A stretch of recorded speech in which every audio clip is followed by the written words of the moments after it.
Eu me lembro, uma das experiências que me marcaram mais, foi uma conferência que o senhor fez, se não me engano, um colégio ali em Copacabana. Era um colégio de freiras ali em Copacabana. Que o senhor pedia para pessoas da plateia subirem ao palco e o senhor ia regredindo com a idade delas, entendeu? Até essas pessoas irem até o útero materno, entendeu? E o senhor disse, se eu não me engano, o senhor disse nessa conferência que era possível regredir ainda mais ainda. Entendeu? Claro, porque na regressão na idade, na realidade, não há regressão nenhuma. Sim, mas deixa eu terminar só um minutinho. O que me impressionou é que as pessoas que iam na plateia, que via-se que não eram pessoas que tivessem nenhuma ligação com o senhor, eram pessoas que estavam assistindo mesmo, elas regrediam mesmo. Elas iam entrando dentro delas. Elas se transformavam em feto? E se transformavam em feto. O padre hipnotizava elas, é isso? Mas exatamente. É questão de nome, porque propriamente não é regressão. É memória, invenção, talento do inconsciente, fenômenos parapsicológicos. O senhor fez isso? Fez. Mas não é que elas regrediram, elas lembravam. Eu posso progredir uma pessoa de aqui a 1000 séculos. Ela imagina. Se a progrido de aqui a 1 século, ela pode adivinhar. Porque mas o senhor consegue que essa pessoa se lembre, por exemplo, uma pessoa qualquer daqui, se lembre do momento que ela estava no útero da mãe dela? Que lembre do que de fato captou.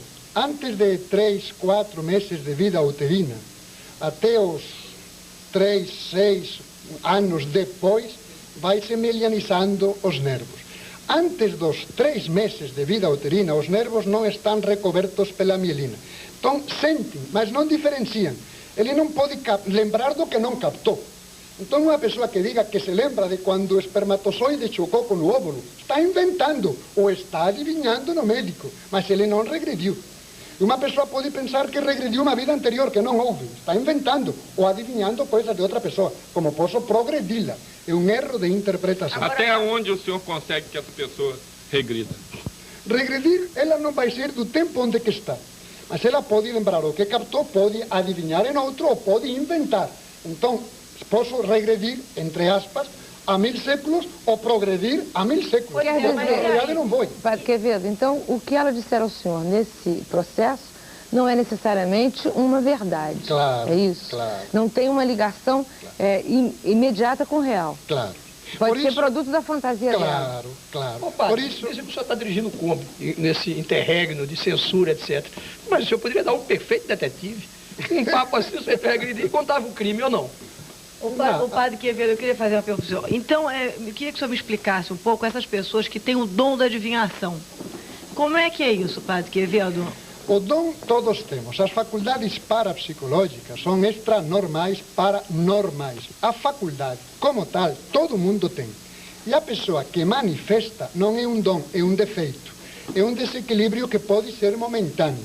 Numa emoção, pela própria coisa que o inconsciente captou, capta a morte de um ser querido, a morte da mãe, uma coisa futura, essa emoção momentânea, especialmente se está num estado alterado de consciência, golpe na cabeça, transe, em hipnose, dormindo, com febre alta, mais facilmente nessa obnubilação do consciente pode-se abrir a porta de passagem do inconsciente ao consciente.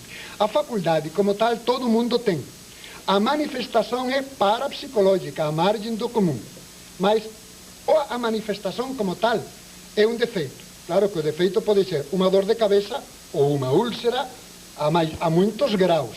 Uma pessoa que continuamente ou com muita frequência adivinha, perigosíssimo. Alguma coisa está errada que deve curar. O senhor não acha que isso é uma faculdade do ser humano? Que o ser humano tem esse dom e que ele pode exercê-lo sem que seja visto, como o senhor está falando, como um defeito ou como uma coisa perigosa? As faculdades, como tais, todo mundo tem. Nesse sentido, é um dom. A manifestação é um defeito. Então, vem a pergunta de você. Estou interpretando assim. Eu não entendi. Por que a manifestação é um defeito e a possibilidade é um dom? Essa é a pergunta. A faculdade todo mundo tem. Então, por que não manifestam?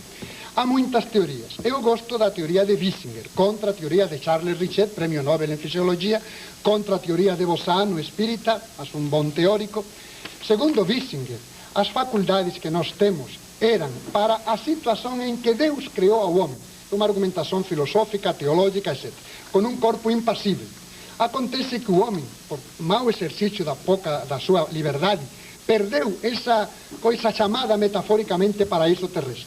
Mas ressuscitará, voltará a ter um corpo glorioso. Então o corpo poderá acompanhar estas faculdades realmente maravilhosas.